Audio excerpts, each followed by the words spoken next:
আসসালামু আলাইকুম। আজকে এইচএসসি ২৪ ব্যাচের ইংলিশ ফার্স্ট পেপার এক্সাম হয়েছে। আমরা মাসুদ ইংলিশ একাডেমি তার সমাধান দিয়েছি পেজ থেকে।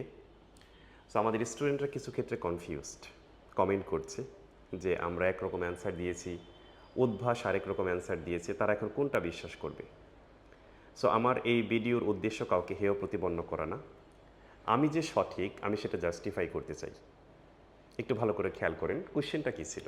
প্রথম যে কনফিউশনের জায়গাটা, what is the meaning of the word chores? এই চোর্স এর মিনিং কোনটা?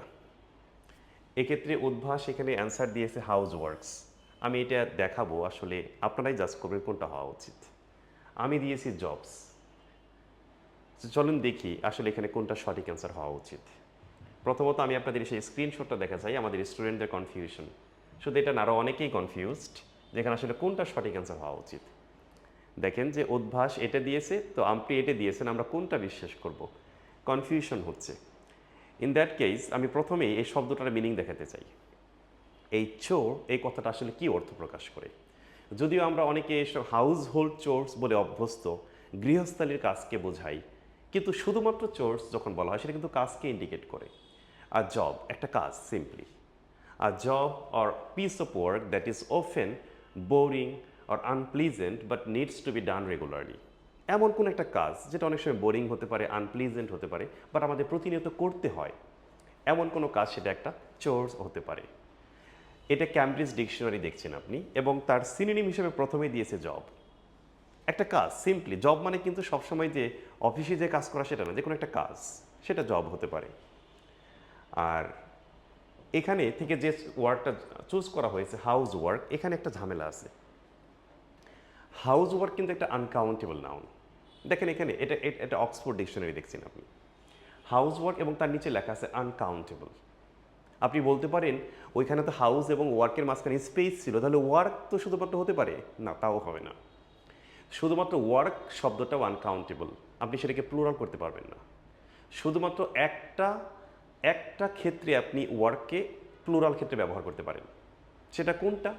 সেটা যদি কোনো কবি সাহিত্যিক রচনাকে বোঝান, যেমন the works of William Shakespeare, তখন শুধুমাত্র ওয়ার্কটা প্লুরাল হতে পারে। I have done many works কখনোই বলা যাবে না, কারণ ওয়ার্ক একটি আনকাউন্টেবল নাউন। ওকে, ঠিক সিমিলারলি এই হাউস ওয়ার্ক একটা uncountable noun, and you all know that uncountable নাউনের প্লুরাল হয় না। সো হাউস ওয়ার্ক শব্দটা স্ট্রাকচারালি একটা ভুল শব্দ, তো সেটাকে চুজ করার কোনো যৌক্তিকতা নেই এবং এটা হওয়ার কোনো সম্ভাবনাও নেই। এখানে সঠিক অ্যান্সার হবে জবস। আমি আশা করি এটা ক্লিয়ার। এটা নিয়ে আর কোনো কনফিউশন থাকার কথা না। আমাদের এই কোশ্চেনটাতে সঠিক অ্যান্সার হাউস ওয়ার্ক হওয়ার সুযোগই নেই, সঠিক অ্যান্সার হবে জবস। আমি আশা করি কথাটা ক্লিয়ার। আরেকটা কোশ্চেন নিয়ে স্টুডেন্টদের এরকম কনফিউশন সৃষ্টি হয়েছে 4 নম্বর আইটেমটাতে এসে। দেখেন 4 নম্বরে এসে এই যেতে এসে এখানে উদ্ভাস থেকে অ্যান্সার দিয়েছে, যে ইমর্টালাইজড। কিন্তু আমরা অ্যান্সার দিয়েছি ইমর্টালাইজেস। এখন আমি এটা একটু জাস্টিফাই করতে চাই কোনটা এখানে সঠিক অ্যান্সার হওয়া উচিত, আপনি সিদ্ধান্ত নেবেন। প্রথম কথা, অ্যান্ড হেন্স বলতে পারি আমরা এখানে, দে ডেডিকেট দেয়ার লাইফস, তারা তাদের নিজের জীবনকে উৎসর্গ করে দেয়। আমি কিন্তু এখানে বলিনি করে দিয়েছে, করে দেয়। কেন? For others which dash them. এখানে অনেকেই কনফিউজ, স্যার এখানে তো যেহেতু আদার্স আছে তাহলে মনে হয় এখানে ইমর্টালাইজ হওয়া উচিত, না হবে না। এই হুইচ কিন্তু ডিরেক্টলি আদার্সকে বোঝাচ্ছে না। আপনি একটু ভালো করে বোঝেন, হুইচ ঠিক যাকে ইন্ডিকেট করবে তাকে বলা হবে তার অ্যান্টিসিডেন্ট, কিন্তু এই হুইচ কিন্তু কখনোই আদার্সকে বোঝাচ্ছে না, এই অ্যাক্টিভিটিকে বোঝাচ্ছে। ডেডিকেট করা, উৎসর্গ করা, সেই অ্যাক্টিভিটিকে বোঝাচ্ছে হুইচ, এবং সেটা অবশ্যই প্লুরাল হওয়ার কথা না। একটু ভালো করে খেয়াল করেন, hence they dedicate their lives for others. এখানে হুইচ কিন্তু আদার্সকে বোঝাচ্ছে না, এখানে বোঝাচ্ছে এই ডেডিকেশনটাকে বোঝাচ্ছে। ইন দ্যাট কেস তারপরে ভার্বের সাথে এস দিতে হবে। আপনি বলতে পারেন উদ্ভাস যেটা দিয়েছে পাস্টে, যে ইমর্টালাইজড, কিন্তু ইমর্টালাইজড এখানে হবে না, কারণ ইমর্টালাইজড হতো যদি এখানে আমরা ডেডিকেটেড দিতাম। আমরা যদি বলতাম ডেডিকেটেড, তাহলে আমরা পাস্টে যারা দিয়েছে তারা ইমর্টালাইজড হয়েছে এমন বলতে পারতাম। কিন্তু কথাটা তো এমন হচ্ছে না, এটা তো জেনারেল সেন্সে হচ্ছে যারা কি করে, hence they dedicate their lives for others, তারা অন্যের জন্য নিজের জীবনকে উৎসর্গ করে, হুইচ ইমর্টালাইজেস দেম, যেটা তাদেরকে অমর করে তোলে, যেটা তাদেরকে অমর করে তোলে। অমর করেছে সেটা কিন্তু গ্রামাটিক্যালি ভুল হলো, কারণ এটা স্পেসিফিক কোনো ইভেন্টকে বোঝাচ্ছি না।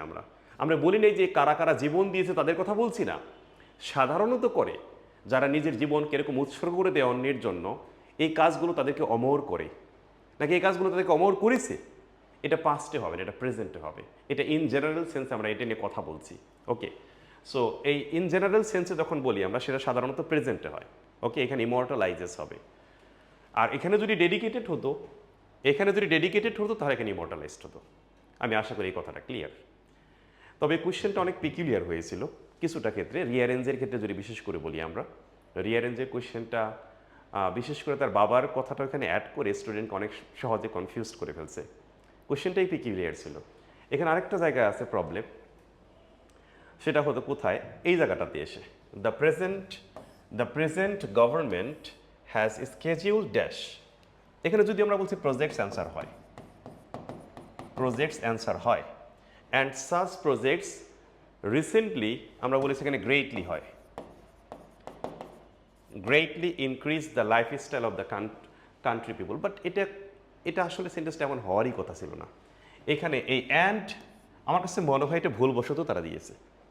এখানে সেন্টেন্সটাকে যদি এমন দিই তাহলে সেন্টেন্সটা এখানে কত সুন্দর মিনিংফুল হয়।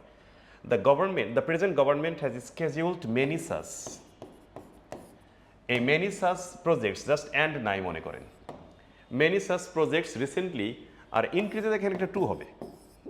দেখেন সেন্টেন্সটা কত সুন্দর মিনিংফুল, কিন্তু অ্যান্ড এখানে মাঝখানে অ্যাড হয়ে এটা হজবর্ল হয়ে গেছে। যাই হোক, পরীক্ষার হলে তো কোয়েশ্চেন এডিট করার এখতিয়ার আমাদের নেই, আমরা যেটা আছে সেটা অনুযায়ী অ্যান্সার করেছি। সেক্ষেত্রে প্রজেক্টস বা গ্রেটলি দিয়ে এগুলো আমরা অ্যান্সার করতে পারি। আমি আশা করি আমার আর্গুমেন্টেশন বা আমার যে বিষয়টা জাস্টিফাই করার জন্য আমি ভিডিওটা করছি সেটা ক্লিয়ার। তারপরেও কোনো প্রশ্ন থাকলে, জিজ্ঞাসা থাকলে আপনারা করতে পারেন। সবাই ভালো থাকবেন। আসসালামু আলাইকুম।